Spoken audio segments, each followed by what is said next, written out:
eta lanpara miresgarria.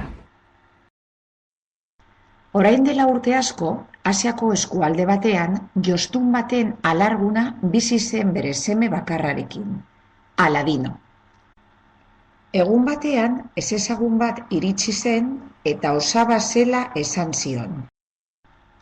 Aberatsa eta altsua zirudien eta oso ondo hartu zuten etxe apal hartan. Arratsalde batean, gizonak leku eskutu eta misteriotsu batera eraman zuen mutikoa. Sasitx baten atzetik izugarrizko harria gelditu zen agerian, eta han, hitz magikoak esan ondoren, kobazulo handi bat agertu zen. Sartu kobazulora, esan zion osabak.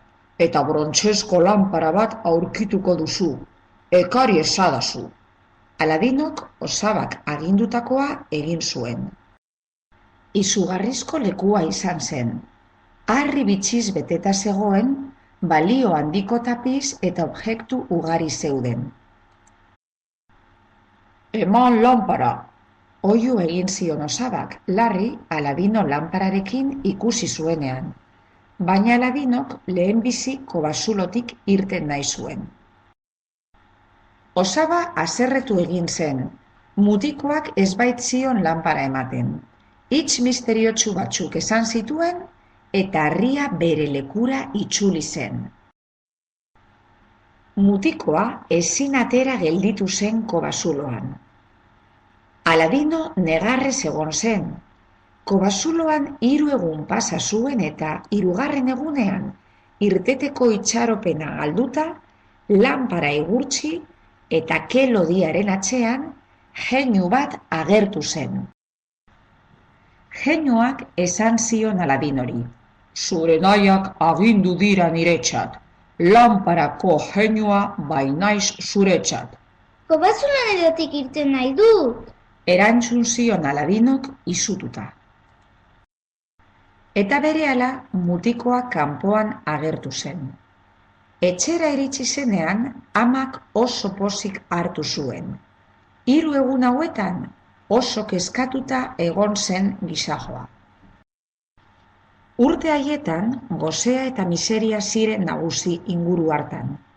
Egun batean, arroz pizka bat erosteko dirurik ere ez zutela, kobazulotik ekarritako brontzesko lanpara saltzea proposatu zuen Aladinok.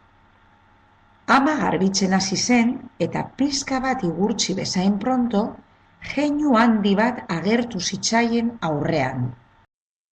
Zuen nahiak agindu dira niretzat, lanparako jeinua bainaiz zuentzat. Janaria nahi dugu. Eskatu zion Aladinok izututa. Eta hemen batean janari ederrez betetako mahaia agertu zitzaien begien aurrean.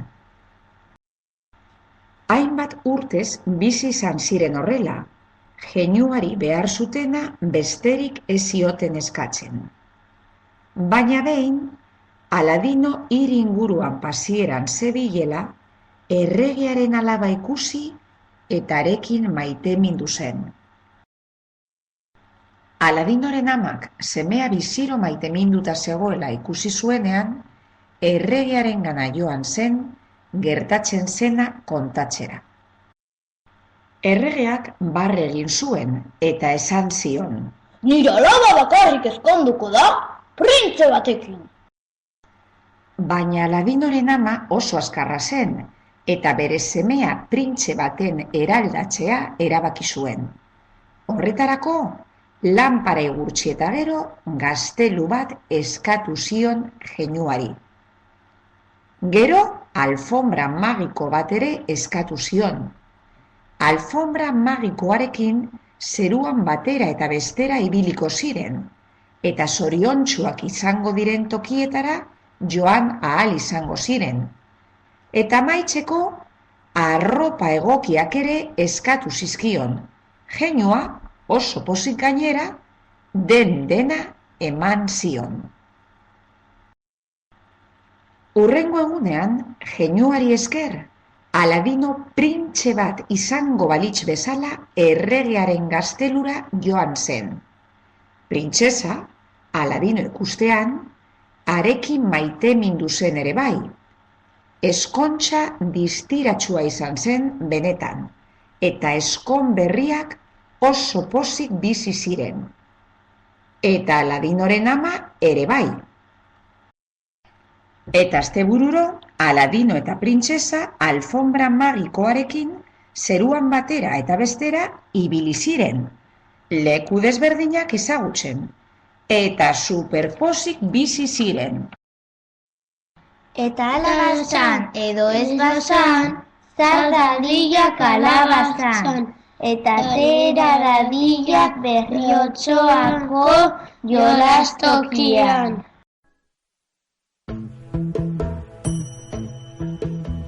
Ras, ras, ras, berriotxoan euskaraz!